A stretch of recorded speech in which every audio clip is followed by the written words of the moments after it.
ہر سال قربانی کرنے کی کیا ضرورت ہے؟ اتنے جو جانور ذبح کرنے کی کیا ضرورت ہے؟ صدقہ و خیرات کر دو نا. جناب علی یہ ایسے لوگ ہیں، پہلی بات تو یہ ایسے لوگ ہیں نہ قربانی کریں گے نہ صدقہ و خیرات کریں گے. پہلی بات تو یہ ہے. دوسری بات یہ ہے، اگر آپ کہہ رہے ہیں کہ قربانی کرنے کے بجائے آپ جو صدقہ و خیرات کر دو، پیارے نبی صلی اللہ علیہ وسلم افضل عمل چھوڑ کر کے مفضول پر عمل کریں گے. صحابہ آپ کے جو مفضول پر یعنی افضل چھوڑ کے عمل کریں گے. صدقہ و خیرات 12 مہینے ان لوگوں کو، ان مفکرین کو، قوم کی ہمدردی رکھنے والوں کو یہ صدقہ و خیرات 12 مہینے یاد نہیں آتے. قربانی کے موسم میں بار بار یہ اشکال پیش کیا جاتا. یہ کہیں نہ کہیں دشمنان اسلام کا ایک جھانسا ہے جو ہم مسلمانوں کے دل و دماغ میں یہ بات راسخ کر گئی ہے کہ بھائی اتنے سارے جانور ذبح کرنے کی کیا ضرورت ہے. جناب علی اصولی طور سے یہ بات یاد رکھیں، جس عبادت کو جس وقت اللہ رب العالمین نے خاص کیا ہے وہ عبادت اسی وقت انجام دینا دنیا کی ساری عبادتوں سے افضل ہے. لیکن یہ مفکرین کہیں گے قربانی کے بدلے میں صدقہ و خیرات کر دو، غریبوں کا سہارا بنو، بیواؤں کا سہارا بنو، فلاں کا دیکھ ریکھ کرو، ہاسپٹل بنا دو، کالجز یونیورسٹیاں بنا دو. ایسے مفکرین سے الزامی جواب یہ ہے، ایسے مفکرین سال بھر کیوں نہیں سوچتے ہیں، کیوں نہیں کالجز بناتے ہیں؟ ایسے مفکرین کیوں شادی بیاہ میں مال کو ریل پیل کی طرح پانی کی طرح بہا دیتے ہیں؟ ایسے مفکرین اور قوم کی ہمدردی دکھانے والے یہ صرف مینڈک کی طرح اسی مہینے میں کیوں باہر نکل آتے ہیں جو کہتے ہیں کہ اس قدر قربانی کرنا ضرورت ہی نہیں ہے؟ کیوں نہیں ضرورت ہے جناب علی؟ سال بھر آپ کو ہاسپٹل کیوں نہیں یاد آتا؟ سال بھر آپ کو یونیورسٹیاں کیوں نہیں یاد آتی؟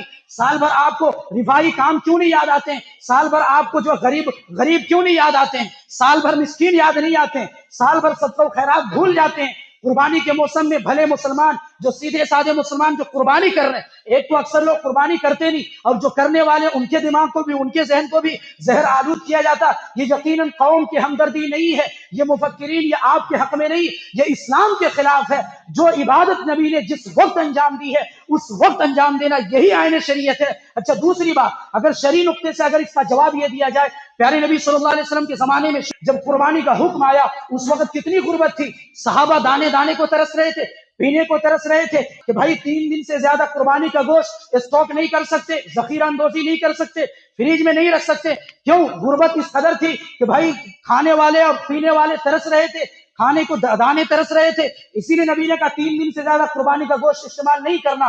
سوال یہ ہے کہ آج اگر آپ کو غریب یاد ہے تو کیا نبی کے زمانے میں غربت کم تھی؟ کیا اس زمانے میں لوگ دانے کو ترس نہیں رہے تھے؟ آج کے زمانے سے زیادہ اس زمانے میں لوگ غریب تھے، غربت کی زندگی گزار رہے تھے. ساری چیزوں کو صحابہ نے قربان کر کے مدینہ ہجرت کیا تھا. اس کے بعد نبی نے پھر بھی کیا کہا کہ قربانی کا گوشت جمع نہیں کرنا تاکہ دوسروں تک پہنچے. یہ مقصد آپ نے استعمال کیا.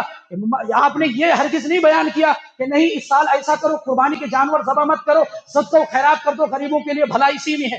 بھائی اس وقت تو اچھا موقع تھا نا، نبی کہہ سکتے تھے صدقہ و خیرات کر دو تاکہ غریبوں کا بھلا ہو. غریبوں کی بھلائی کی وجہ سے ہی نبی نے کہا 3 دن سے زیادہ جمع نہیں کرنا. لیکن جب کشادگی آئی، وسعت آئی مسلمانوں میں، تو نبی نے کہا میں نے شروع میں منع کیا تھا، اب جا کر کے 3 دن سے زیادہ گوشت اپنے پاس جمع کر سکتے ہو، کھلاؤ کھاؤ دوسروں کو بانٹو، یہ کام ہے.